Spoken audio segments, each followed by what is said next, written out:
Latest technology courses, best infrastructure మరియు అద్భుతమైన placements. Engineering లో మీ best choice Avian Institute of Engineering and Technology, Ibrahimpatnam. బాబాయ్ నేను అమ్మా శిరీష, ఎక్కడున్నావు? ఎలా ఉన్నావమ్మా? నేను బాగున్నాను బాబాయ్. నేను ఎలక్షన్లో పోటీ చేద్దాం అనుకుంటున్నాను. హా, చాలా మంచి మాట చెప్పావమ్మా. But one condition. ఏంటమ్మా?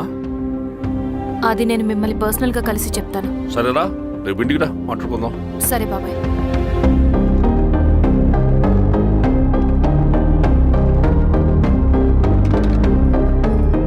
ఏమైంది నీకు? ఇంత జరిగిన తర్వాత కూడా మళ్ళీ ఎలక్షన్స్ అంటున్నావు? తప్పదు స్వప్న, రవి కోసం ఇది చెయ్యాలి. ఈ ఎన్కౌంటర్స్ ఆపకపోతే రవికి ప్రమాదం. నేను ఎలక్షన్స్లో నిలబడతానంటే వాళ్ళు ఎన్కౌంటర్స్ ఖచ్చితంగా ఆపుతారు. అదెలా? నేను తప్ప వాళ్ళకి వేరే ఆప్షన్ లేదు. ఉండుంటే ఇప్పటికే ఎలక్షన్స్ జరుగుండేవి. రేపు బాబాయ్ని కలుస్తాను. స్వామి, రవి దగ్గరికి పోనీ.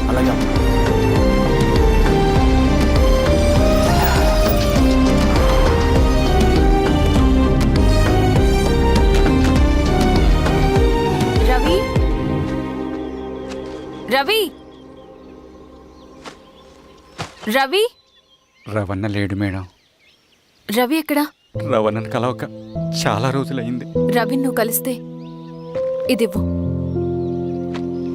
సరే మేడం. వద్దమ్మా.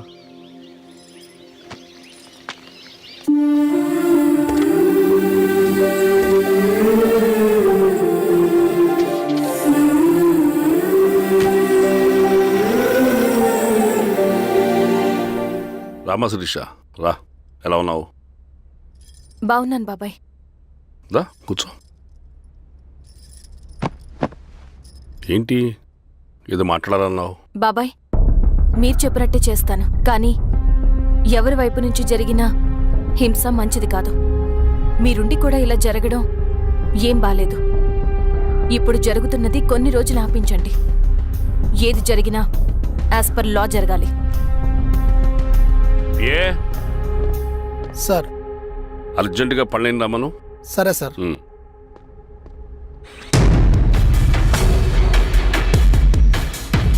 కారంతో కడుపు నింపుకోవాల్సిన పరిస్థితి వచ్చింది. మనం ప్రశాంతంగా నిద్రపోవాలంటే ఈ ఆపరేషన్ సక్సెస్ కావాలి కామ్రేడ్. అలాగే కామ్రేడ్.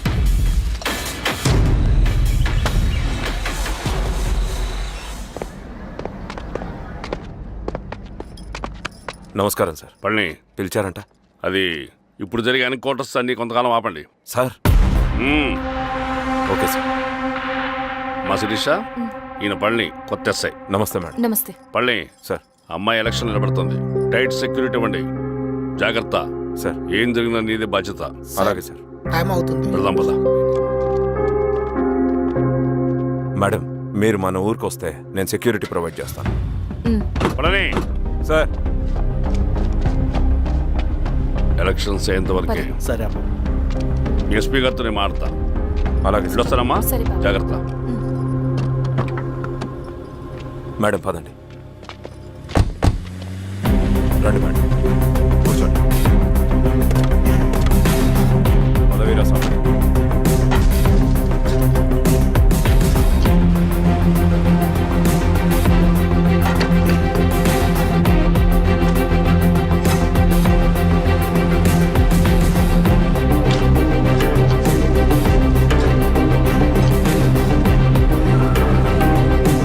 ఏమైందిరా? రోడ్డు పని జరుగుతుంది సార్. ఇడిపోని.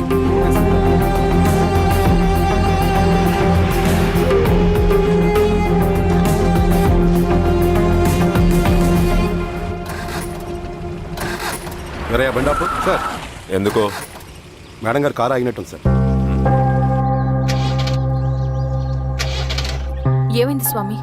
ఏమోనమ్మా, తెలియట్లేదు. దిగి చూస్తా.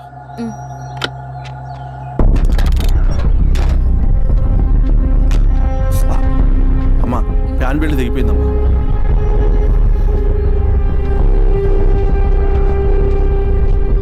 ఏమైనాది?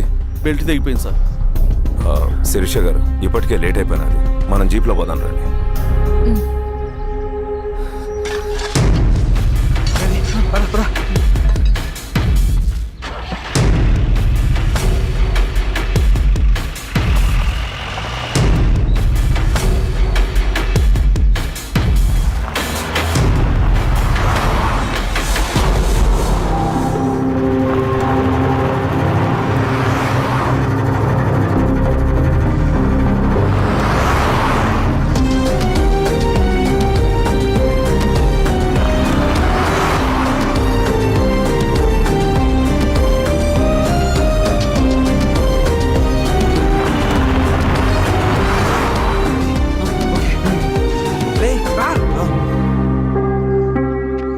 15 నిమిషాల్లో మీరు గుడ్ న్యూస్ వినబోతున్నారు కామ్రేడ్.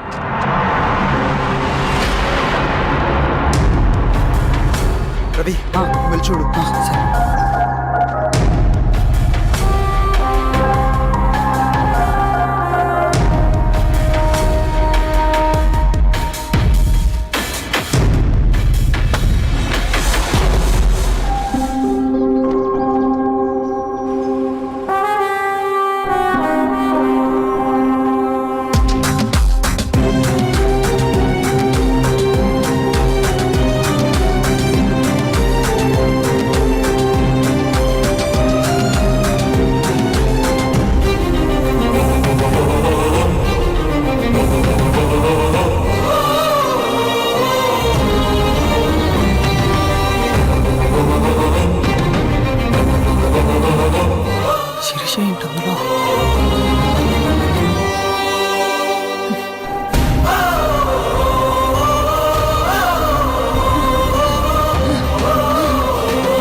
తీసుకో రవి. నాకొద్దు. తిన్ రవి. ఎన్నాళ్ళు ఇలా ఉంటావు? నాకొద్దు.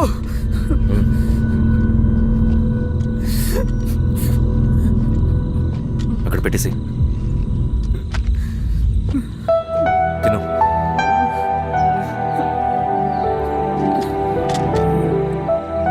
తినకపోతే చస్తావు. నేను చచ్చిపోయినా బాగుండేదన్నా. చేతకానడు పిరుకోడు మాత్రమే ఏడుస్తూ కూర్చుంటాడు. నువ్వు ఏడుస్తూ పిరుకోడని ప్రూవ్ చేయొద్దు. జరిగే యుద్ధాన్ని ఆపేసి అడవి మధ్యలో భౌతికత చెప్పడానికి నేను కృష్ణుడు కాదు, నువ్వు అర్జునుడివి కాదు.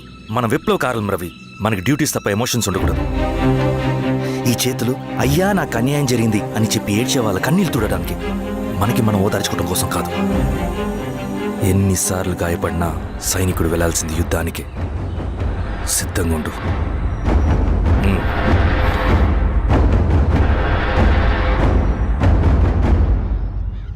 Sebastian, Greyhounds commander. DGP recommendation అంటే చాలా పవర్ఫుల్ అని మీ ఉద్దేశం, కానీ వాడు మీకంటే ప్రతిదానికి ఒక స్ట్రాటజీ ఉంటుంది. పావురం కోసం వల వేయాలి, చేపల కోసం గాలం వేయాలి. సింగన్న కోసం నా దగ్గర ఒక స్ట్రాటజీ ఉంది. విని విని విసిగిపోయాను. రిజల్ట్స్ చూపించి మాట్లాడండి. సార్,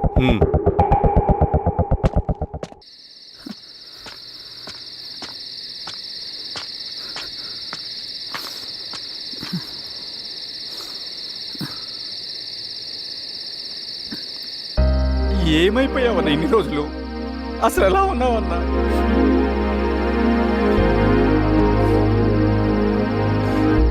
కాఫీ ఇస్తావా? తెస్తాను.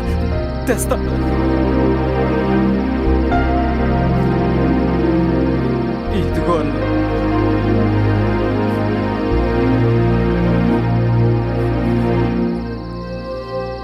అన్నా, శిరీష గారు నీకేమనేది ఇచ్చారన్నా. శిరీష నా కోసం ఇక్కడికి వచ్చిందా? అవునన్నా, చనిపోయే ముందు ఇక్కడికి వచ్చారన్నా. దేవత లాంటి మనిషి అన్నా, అనవసరంగా చంపేశారన్నా.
అన్నా, పేషెంట్ లేచాడు. అన్నా, అన్నా ఎక్కడికన్నా? నా పనుంది, ఆగురా. అన్నా, రే ఆగు. అన్నా, అన్నా.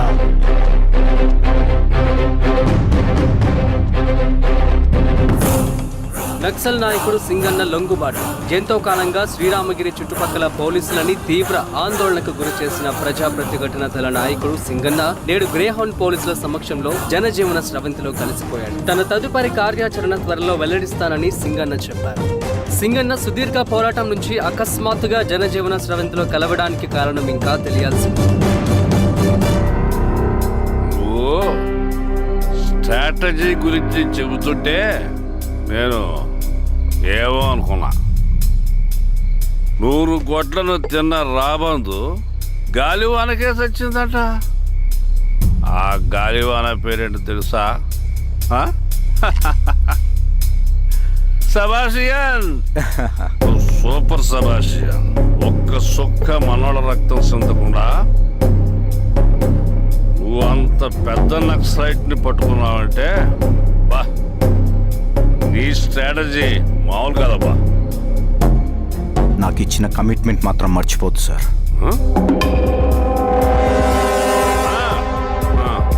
తెస్తా పో తీసుకో పోయేస్తా సూపర్ అబ్బా సూపర్.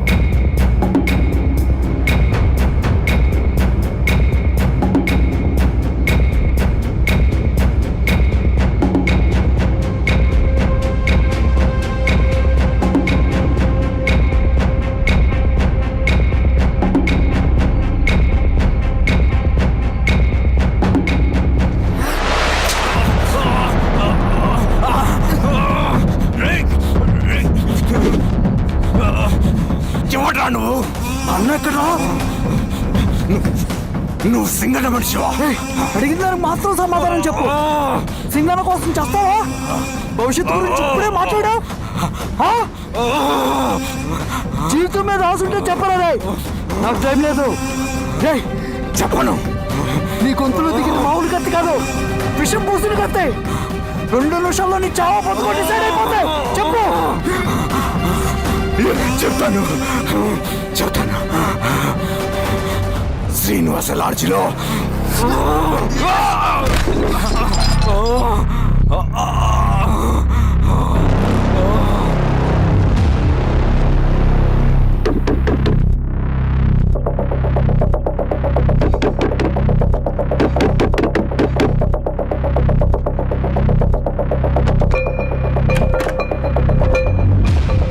రవి నువ్వేంటి ఇక్కడ? సర్లే లోపల రా.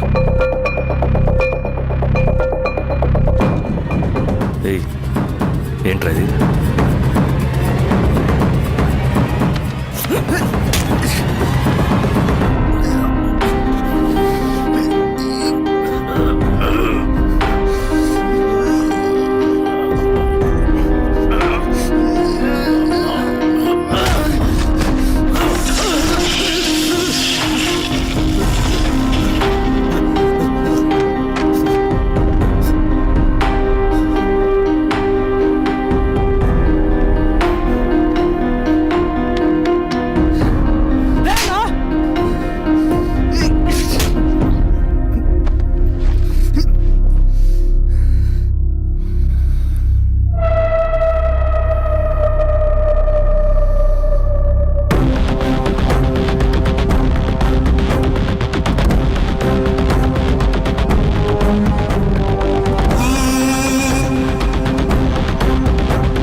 రవి ఏమైందిరా?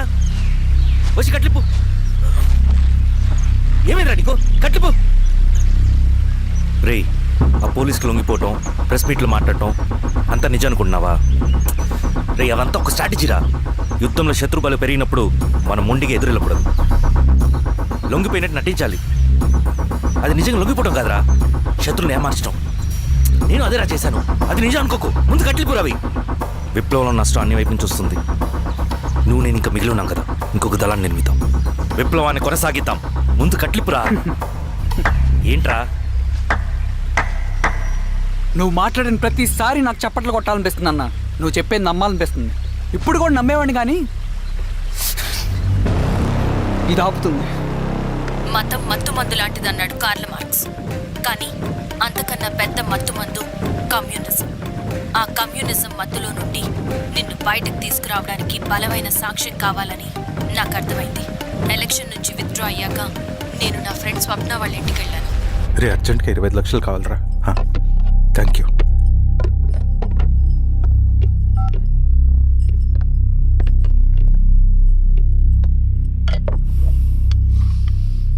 చాలు.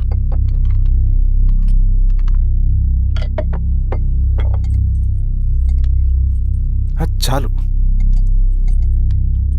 చలో అని చెప్పాను కదా, అర్థం కాదే? ఏవండి ఏవండి ఏమైంది స్వప్న? నేను గమనిస్తూనే ఉన్నాను, మీరు ప్రశాంతంగా లేరు. శిరీష, ఆయన బిజినెస్ చాలా ఇబ్బందిగా మారింది. బయట అప్పు తెచ్చి మరీ ఇన్వెస్ట్ చేశారు. మ్, వర్క్స్ అన్ని సగంలో ఆగిపోయాయి. ఆ, కాంట్రాక్టర్స్కి బాగానే మిగులుతాయి కదా. ఆయన ఏదీ క్లియర్గా చెప్పరు. నేను మాట్లాడినా డబ్బులైతే నేను హెల్ప్ చేస్తాను.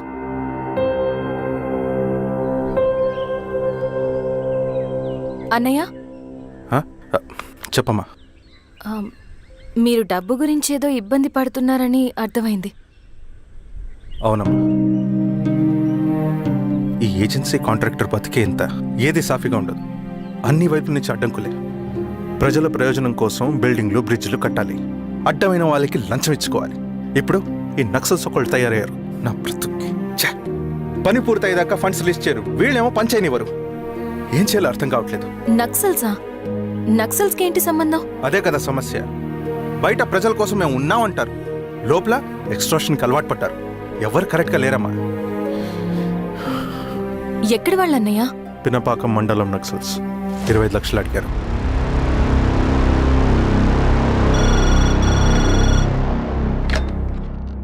హలో ధర్మ, ఆ సింగన్న దళం గురించి నీకు ముఖ్యమైన విషయం చెప్పాలి. సరే, ఓకే, బాయ్. నీతో పర్సనల్గా మాట్లాడాలి. ఏ బయటకెళ్ళు. చెప్పు. అన్నయ్య చనిపోయిన తర్వాత ఎలక్షన్స్ లో పోటీ చేసిన నన్ను సింగన్న దళం కిడ్నాప్ చేశారు. కానీ అక్కడ ఒక వ్యక్తిని చూశాను. ఆ వ్యక్తినే అన్నయ్య చనిపోయే ముందు తన దగ్గర డబ్బులు తీసుకోవడం గమనించాను. ఆ క్షణమే సింగన్న దళంపై నాకు అనుమానం వచ్చింది. I'll take care.